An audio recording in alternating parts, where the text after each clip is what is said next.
Olá, maternal! Vamos falar sobre a fogueira.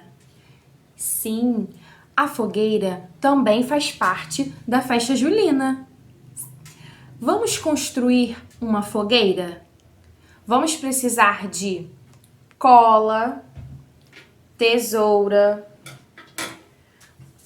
papéis vermelho e amarelo. Vamos recortar, fazer papéis picado, vermelho e amarelo, para fazer a nossa fogueira. Vamos precisar também de palitos de picolé.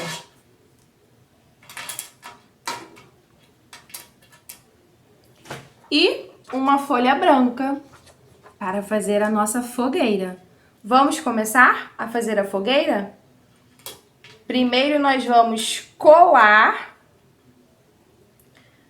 o palito na folha.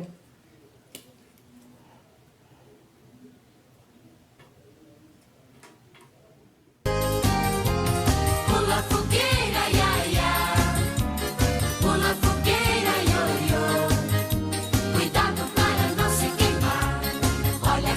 Colamos o palito. Olha como ficou.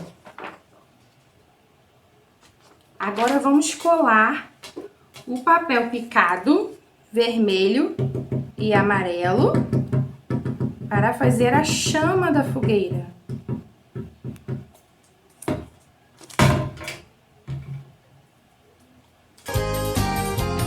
Pula fogueira, ia, ia.